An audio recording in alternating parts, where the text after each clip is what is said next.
할렐루야. 아멘. 오늘의 프랑스라는 나라를 일으켜 세운 장군이 우리가 유명하게 잘 알고 있는 나폴레옹 장군입니다. 그래서 프랑스를 방문하게 되면요, 다리마다 그 다리 표지판에 왕관이 그려지고 거기에 N자라는 영어 글씨가 나옵니다. 그리고 괜찮은 빌딩들마다 앞에 머릿돌에 보면 이렇게 월계수가 그려져 있고 그 가운데에 N자가 그려져 있습니다. 그래서 실제로 나폴레옹은 프랑스의 영웅입니다.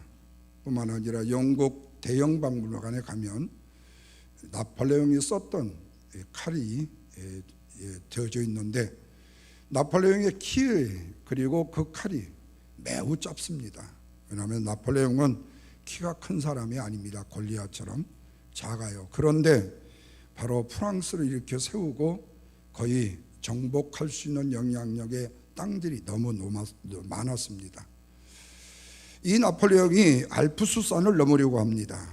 그런데 겨울이라서 혹독한 눈보라 그리고 추위, 그 험난한 산길로 인해 가지고 많은 병사들이 죽고 말았습니다. 그래도 나폴레옹은 군사들을 끝까지 독려를 해가지고 결국에 알프스산 정상에 올랐습니다. 수많은 희생이 있었습니다. 아픔과 고통과 시련이 있었어요. 그리고 정상에 올랐습니다. 산 정상에 올랐던 나폴레옹이 잠시 감격에 젖더니 주변을 좌우를 돌려보고 앞뒤를 둘러보더니 하는 말이, 아이고 큰일 났네, 이 산이 아니네, 이렇게 말을 하는 거예요. 이것은 우스갯소리로 지어낸 얘기입니다. 그러나 실제로 나폴레옹은 엄청난 험난한 산지를 정복하고 알프스를 넘는 정복을 할 수가 있었죠. 워트루 전쟁에서 실패했을 때 그가 마지막으로 한 말이 있었습니다. 나는 이 전쟁에서 실패해서 세상을 떠나지만 예수는 사랑을 가지고 세상을 정복했노라고. 그런데 알프스의 정상에 섰을 때 아이 참 이거 잘못 왔네, 이렇게 말했다는 이 얘기가 우스갯소리고 지어낸 얘기예요. 그런데 이 이야기 속에 우리가 느끼는 바가 있을 수 있다는 얘기예요. 오늘 우리의 인생의 삶에 있어서 아무리 많은 희생을 치르고 모든 수고를 다해서 정상에 올랐다고 치자고요. 그런데 정상에 올라가 보니까 그것이 원래 내가 목표였던 것이 아니었다면 오늘 우리의 열심과 열정 그리고 희생 모든 수고가 다 뭐가 되죠?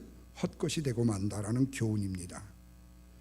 아마도 이처럼 허무한 일이 없었을 거라는 거예요. 그런데 성경에도 인생의 마지막에 아이고 이 산이 아니고 이곳이 아니네 라고 불행한 사람에 대해 저 저주의 지옥으로 떨어질 수 있는 사람이 있다고 성경은 말씀해요.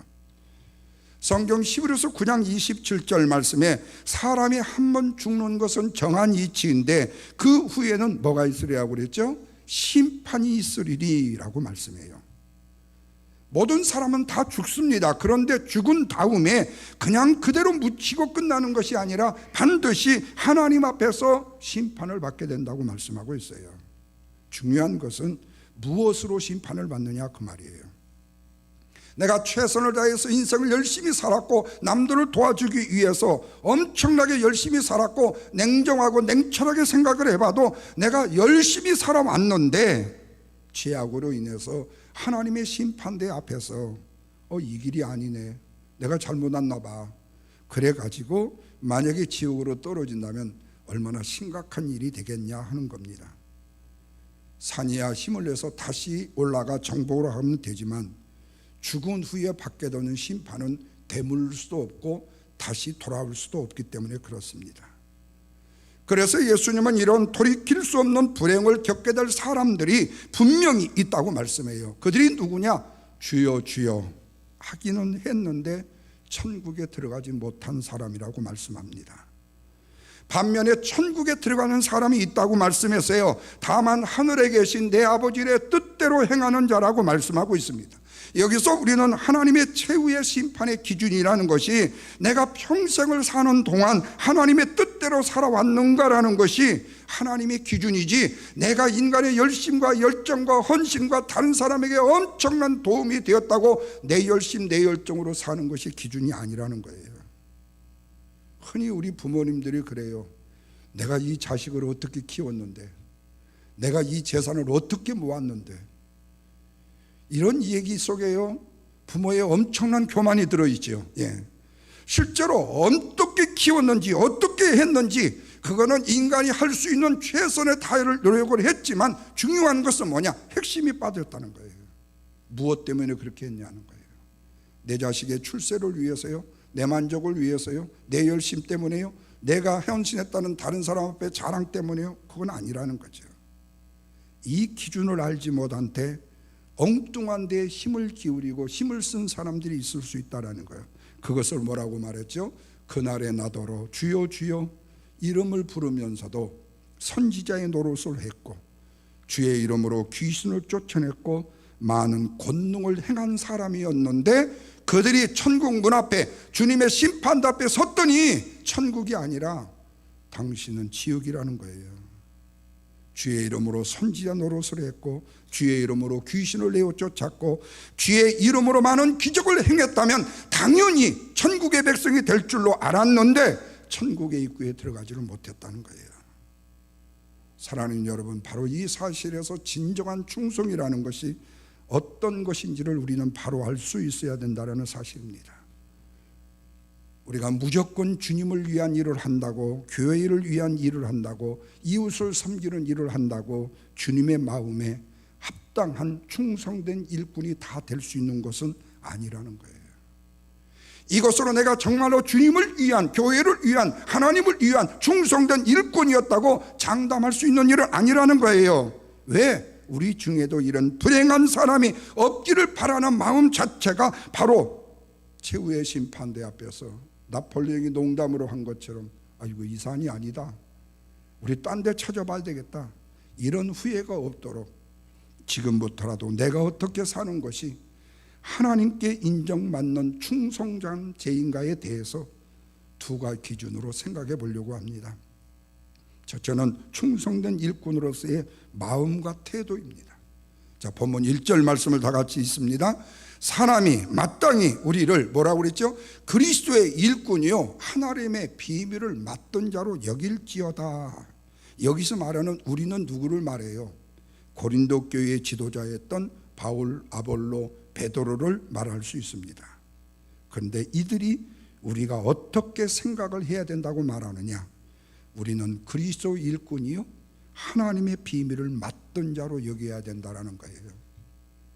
보통 사람입니다. 바울도요, 베드로도요, 아볼로도요. 그런데 그들이 마음속에 생각하는 것은 뭐냐? 내가 그리스도의 일꾼이다, 나는 하나님의 비밀을 맡던 자라는 거예요. 그러면 여기에서 말하는 일꾼은 뭐냐? 맡던 자라는 말은 뭐냐? 바로 너무 쉽게 해석을 하면 두 가지 표현 중에 하나로 요약하면 나는 서번트, 종이라는 사실이에요. 주인의 명령에 따라서만 행동할 수 있는 그런 종을 말한다는 겁니다. 그래서 이런 종들에게 있어야 될 정말 중요한 마음의 태도가 뭐냐? 2절입니다. 다 같이 한번 읽습니다.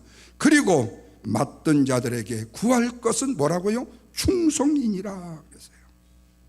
종에게 있어서 가장 중요한 것이 뭐라고요? 충성이라고 말씀하고 있습니다. 그러면 이것을 누가 구한다고 말씀합니까? 그들의 주인 되시는 하나님이 종들에게 요구하시는 것이다라는 거예요. 다른 것이 아닌 충성을 요구하신다는 겁니다. 그래서 하나님이 자신의 종들을 판단하거나 평가할 때도 중요한 핵심 포인트가 뭐냐? 네가 충성을 했느냐 못했느냐 그 말이에요. 그래서 충성의 기준을 가지고 하나님이 심판을 하신다는 거예요. 그렇다면 충성이라는 말이 무슨 뜻인가 그래요. 변하지 않는 마음과 태도를 바로 충성이라고 말합니다. 어떤 상황에도 변하지 않습니다. 어떤 환경에도 변하지 않습니다. 요리조리 조속지변으로 삐뚤삐뚤하지 않습니다. 기분 좋으면 하고 기분 나쁘면 한다고, 내 마음이 뭔가 흡족하면 내가 빙글빙글 웃고 그렇지 않으면 안 웃고, 꼭 나보고 하는 얘기 같네요. 꾸준히 내 자신에게 주어진 일에 최선을 다해야 된다는 겁니다. 이게 충성이라는 거예요. 하나님께서는 참으로 이런 충성된 사람을 기뻐하신다 이렇게 말씀해요. 여러분, 에레미야서 35장 말씀에 보면 레갑 족속에 대한 이야기가 나옵니다. 제가 앞으로 에레미야서를 말씀을 새벽에 영광 다름질에 해야 되기에 그 말씀을 지금 순서로 쭉 지금도 준비하고 있는데요, 하나님께서 에레미야에게 레갑 족속들을요 성전에 있는 한 방으로 모으라고 말씀해요. 그리고는요 에레미야를 통해서 그들에게 뭐라고 말하는 거니? 너희들은 절대로 포도주를 먹어야 된다 그래요. 포도주를 마시게 하라 명령을 해요. 그런데 레갑 족속 중에 그 누구도 포도주를 마시지 않아요. 하나님의 말씀이 에레미야 선지를 통해서 레갑 족속에게 포도주를 마시라고 한다는 거예요. 그러면서 35장 6절과 7절에 보니까요, 그들이 에레미야에게 이르되, 그 명령, 그 말씀에 우리는 포도주를 마시지 않겠노라. 왜? 레갑의 아들 우리 선조 요나답이 우리한테 명령을 하기를 너희와 너희의 자손들은 영원히 포도주를 마시지 말며 너희가 집도 짓지 말며 파종도 하지를 말며 포도원도 소유주하지 말고 너희는 평생 동안에 장막만 살아라. 그리하면 너희가 머물러 사는 땅에서 너희의 생명이 길 것이다. 레갑 족속은 자신들의 조상이었던 요나답이 포도주를 마시지 말라고 했기 때문에 지금까지 포도주를 마시지 않는다고 얘기를 하는 거예요. 포도주만이 아니에요. 집도 짓지 않고 포도원도 소유하지 않고 평생 장막을 살았다는 거예요. 그들이 조상이 한 말에 대해서 후손들이 그대로 그 말을 지켜왔다는 거예요. 그렇다면 레갑 족속이 이렇게 말하다 하나님이 에레미야에게 뭐라고 말씀하시냐? 저놈들 당장에 쳐놔라 이렇게 말씀하셨을까요? 35장 14절에 보니까 레갑의 아들 요나답이 그의 자손에게 포도주를 마시지 말라 한 그 명령은 지금 실행이 되고 있구나. 그들은 그 선조의 명령에 순종하여 오늘까지 마시지 아니하였거늘 내가 너희에게 말하고 끊임없이 말하여도 너희는 내게 순종하지 아니할 것이다. 다시 말하면 조상에게 약속한 말씀을 끝까지 지켜갈 것이다. 이 말은 뭐죠? 내가 너희들의 믿음의 신앙을 인정하노라 그 말이에요. 하나님은 당신의 말이 무조건 옳기 때문에 이 말은 모든 것을 다 행하라고 말씀하지 않아요. 만약의 경우에 하나님의 말씀이 있는데 하나님 이 말씀은 우리 조상 다윗과 야곱과 이삭과 아브라함에게 주신 약속이 아니네요 라고 하면 하나님도 할 말을 못해요. 그리고 하나님과의 약속한 내용들을 내가 지키겠다고 하는데 이거 그만두고 다른 일을 하라 그렇게 말하지 않아요. 우선순위는 하나님의 말씀이지만 하나님의 선하신 뜻이어야 된다. 우리는 이 역사적 사실에서요 끝까지 하나님의 말씀을 듣지 않았던 이스라엘 백성들을 향한 안타까움과 함께 비록 자기의 조상들이 오래전에 한 말이지만은 여전히 지키려고 힘을 쓰고 애를 쓰고 있는 레갑 족속에 대한 충성스러운 부러움이 오늘 이 말씀을 통해서 우리에게 주어지고 있다는 사실이에요. 사랑하는 여러분, 레갑 족속이라고 해서 왜 포도주를 마시고 싶지 않았겠어요? 우리 차이나 레스토랑에 가가지고 음식을 먹다 보면 조금 느끼해가지고요 콜라도 마시고 포도주도 마시고 싶을 수도 있어요. 예. 어떤 분은 또 비어도 마시고 싶겠죠. 하나 더 떠가지고. 레갑 족속이라고 해서 왜 안정된 집을 갖고 싶지 않고 포도원을 갖고서 평안한 후손들의 생활을 주고 싶지 않았겠습니까? 그럼에도 그들은 그 조상의 한 말에 충성을 다하더라는 거예요. 어떤 상황 어떤 환경에도 흔들리지 아니하고 조상의 말을 끝까지 지키더라는 거예요. 그래서 하나님이 레갑 족속을 통해서 이스라엘 백성들에게 하고자 하신 말씀이 바로 뭐지요? 이거예요. 너희도 나의 말에 그렇게 충성할 수 없더냐? 어떻게 너희들이 내 말에 그렇게 불순종할 수 있더냐? 사람의 말도 이처럼 대대로 지켜가는데 온 우주를 창조하시고 너희들을 저 애굽의 굴레에서 바벨론 포로에서 가나안의 아름다운 젖과 꿀이 흐르는 땅으로 너희들을 보내어 너희들로 하여금 호화호식 잘 먹고 잘 살게 주었는데 그 세상을 다스리시는 하나님의 말씀이 그렇게 아무렇지도 않게 너희들에게 들리더냐? 그래서 너희들은 그 말씀을 어기더냐 하는 거예요. 하나님은 이렇게 바른 충성을 원하시는데 하나님께 바른 충성을 하는 사람들을 찾기가 쉽지 않더라는 거예요. 그런데 이 사실은 오늘날도 마찬가지입니다. 교회 안에서 정말로 진실하게 가장 찾기 어려운 사람이 누구냐? 진실된 충성을 하는 사람이 아닐까 생각되어져요. 아이고, 일하는데요, 열심히 하고 있잖아요.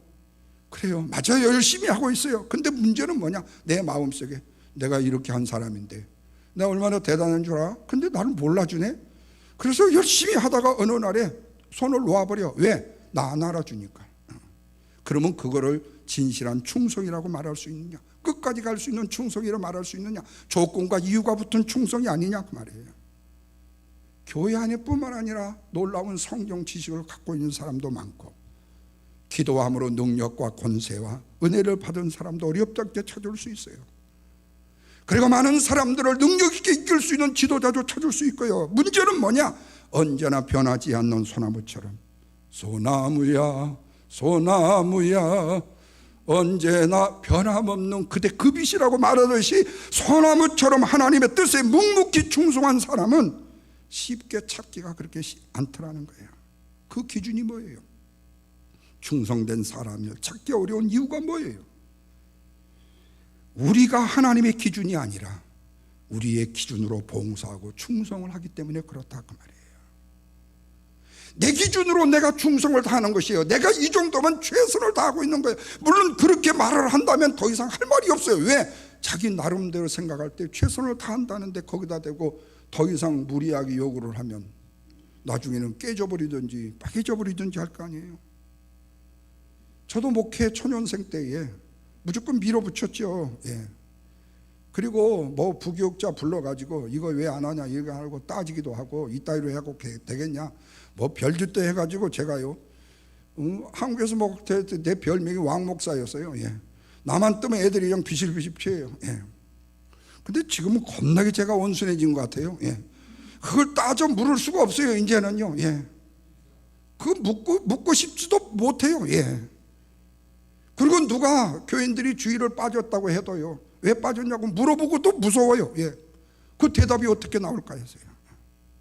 그렇다면 여러분 과연 우리의 기준이 무언가 하는 거예요. 사람들에게 보여지고 인정받고 높임을 받는 거 아니겠어요? 그렇기에 사람을 따라서 환경과 상황을 따라서 움직이는 경우가 많지 않느냐 그 말이에요. 지금 내가 있는 현재 내 포지션, 내 이 자리가, 이 플레이스가 하나님께서 나를 부르신 것인지 중요한 것이 아니라 나에게 얼마나 유익이 되고 나에게 얼마나 도움이 되겠는가 먼저 생각하기 때문에 바른 충성이 되지 못하는 게 아니냐 그 말이에요.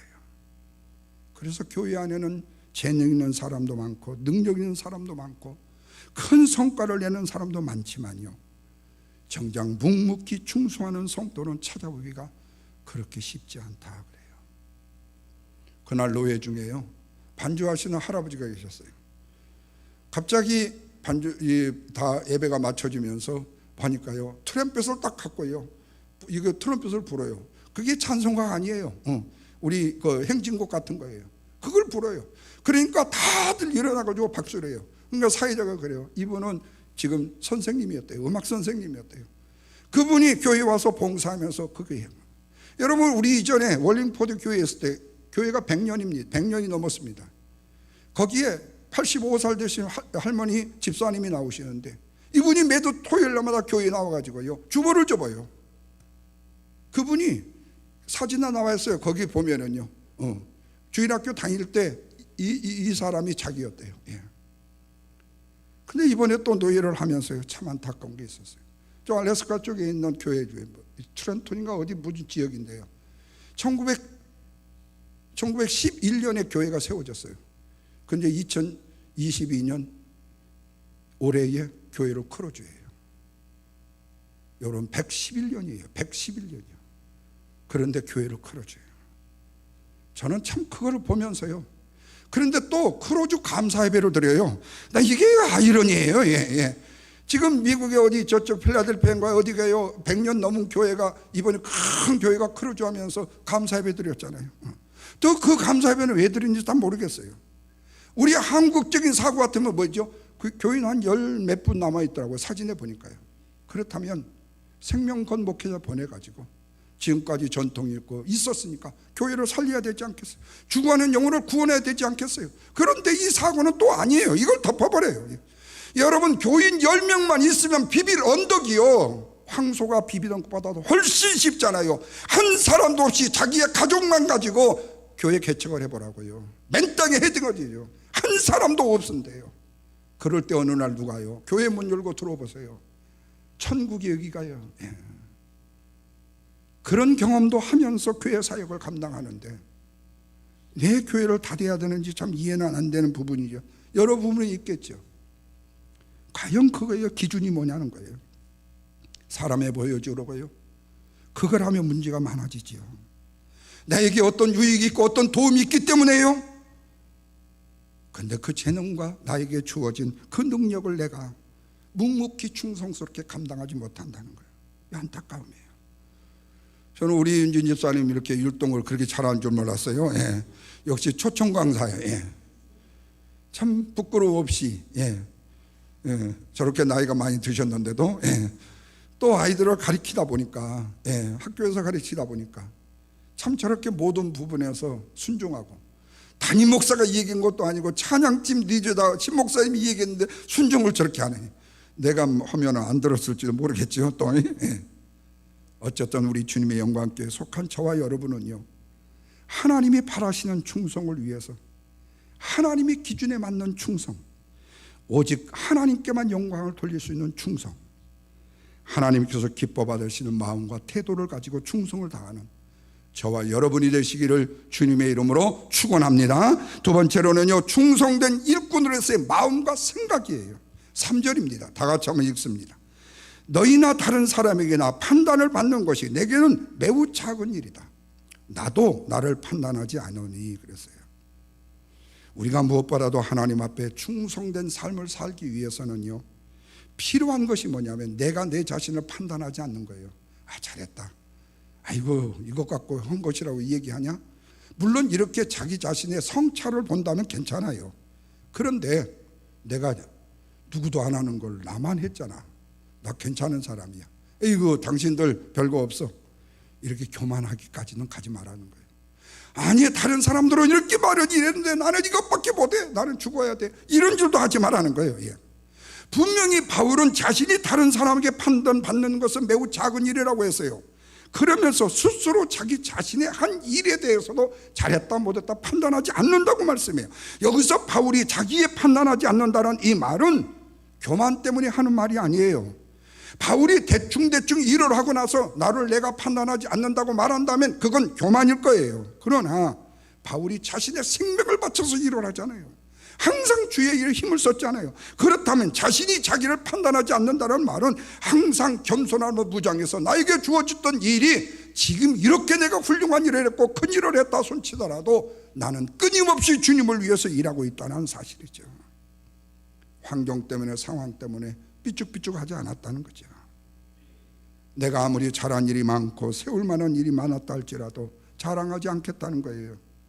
그러면 바울이 이렇게 말하는 이유가 뭘까요? 내 자신이 세운 공로로 말미암아서 자기가 하나님 앞에서 의롭게 인정되는 것이 아니기 때문에 그래요. 한 일 때문에 내가 의롭게 되는 것이 아니라는 거예요. 4절 보십시오. 다 같이 읽겠습니다. 내가 자책을 아무것도 깨닫지 못하나 이로 말미암아 의롭다함을 얻지 못하였노라. 다만 나를 심판하실 이는 사람도 아니고 환경도 누구도 아니고 뭐라고요? 주신이라 그랬어요. 오직 다른 사람에게 자기가 판단하는 것이 아니라, 스스로 자기를 판단하는 것이 아니라 이거에 신경을 쓰지 않는다는 거예요. 모든 사람들의 판단이 자기를 하나님 앞에서 의롭다고 할 수 없기 때문이라는 거예요. 그러면서 바울은 굉장히 중요한 말을 해요. 4절 하반절에 다시 보십시오. 자기를 판단하는 것은 다른 사람도 자기 자신도 아니라 다만 나를 판단하실 이는 누구라고요? 주님이시라고요. 사랑하는 성도 여러분, 사도 바울이 항상 하나님 앞에서 충성할 수 있었던 이유가 바로 이것이에요. 사람들의 많은 비난이 있음에도 불구하고 끝까지 충성할 수 있었던 것은 뭐냐? 바로 주님이 내 자신의 심판자가 되신다는 사실을 알았기 때문에. 그래서 5절 보십시오. 다 같이 읽습니다. 그러므로 때가 이르기 전 곧 주께서 오시기까지 아무것도 뭐하죠? 판단하지 말라. 그의 어둠에 감춰온 것들이 드러나고 마음의 뜻대로 나타내시리니 그때 각 사람에게 하나님께로부터 뭐가 있다고요? 칭찬이 있으리라고 말씀하는 거예요. 여기서 사도 바울은 자기가 주의 일을 하면서 신경을 썼던 것은 사람의 평가나 사람의 판단이 아니라는 거예요. 자기 자신에 대한 판단도 아니었다는 거예요. 바울이 항상 신경을 썼던 것은 마지막 날 오실 주님께서 나에게 있을 최후의 심판이었다는 거예요. 바울은 최후의 심판의 자리에서 모든 것이 환하게 드러날 것이다. 그렇기 때문에 지금은 사람들이 몰라주고 그래서 억울하게 하고 힘들게 한다 할지라도 바울은 마지막 심판을 생각하면서 묵묵히 충성스럽게 끝까지 변함없이 내 자리를 지켰다는 거예요. 왜? 마지막 날 심판에 모든 것이 다 드러나기 때문에. 그래서 우리 마음속에 담겨있는 것조차라도 환하게 드러나기 때문에. 그래서 이날은 항상 하나님 앞에 충성함으로 자기 자신의 자리를 지켰던 성도들에게는 더없이 엄청난 영광의 시간이 되어줄 수 있다는 거죠. 왜? 모든 것이 확실하고 확연하게 그 사람의 충성과 주님을 향한 사랑이 분명하게 드러나기 때문에. 그저 사람의 보이는 모습만이 아니라 사람의 칭찬을 받고 사람에게 영광을 받았던 그런 자리가 아니라 완전한 우리 하나님이 기뻐하시는 자리, 사람의 칭찬을 받고 사람에게 영광을 받았던 그 자리는 후에 마지막 심판에서 수치와 부끄러움의 자리가 되지만 사람의 눈을 속일 수 있어서 잠시는 자기가 의로운 사람이 되어줄 수 있지만 하나님의 눈은 속일 수 없다는 거예요. 그래서 여러분, 우리 이전에는요, 부정을 저지르면요 검찰에서 무조건 구속영장을 첨부하면 그냥 구속영장이 나와갖고 새거랑 차고 간판기 들어갔잖아요. 근데 요즘에는요, 싸울 뭐가 된다 하면은요 법원에서요 구속영장을 안 내주고 불구속을 시켜요. 그래가지고 재판을 1심, 2심 해갖고 1심에서 만약에 경우에 정상적으로 살아야 될 형벌이 나면 1년 이상 징역을 살아야 된다고 하면 그때 법정에 구속을 시켜요. 그런데 1심에서 판결이 돼도 2심에서 또 판사가 헷갈리게 갖고 무죄로 하면 풀려나요. 또 3심에 가요. 그러다 보니까요 누가 진짜 죄인인지 아닌지를 몰라요. 왜? 판사에 따라서 죄인도 만들고 죄인이 아닐 수도 있으니까. 그러니까 뭐 경제적 공동체 아니면 뭐 적극적인 죄를 안 짓고 소극적으로 죄를 지었다. 그래가지고 이상한 말 다 만들어내서. 그러다 보니까 그렇게 눈속임하고 다른 사람에게 힘들게 하고 사기를 쳤어도 판사가 아니라고 하면 정의의 사도가 돼버려요. 나는 죄가 없다. 그런데 놀랍게도 하나님은 그 심판대에 그들을 세우신다는 거예요. 어떻게 살아야 됩니까?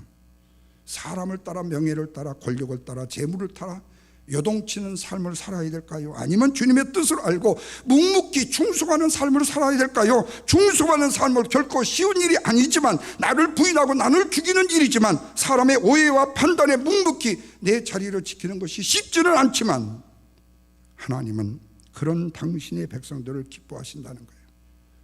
그런 충성된 종들을 정말로 사랑하신다는 겁니다.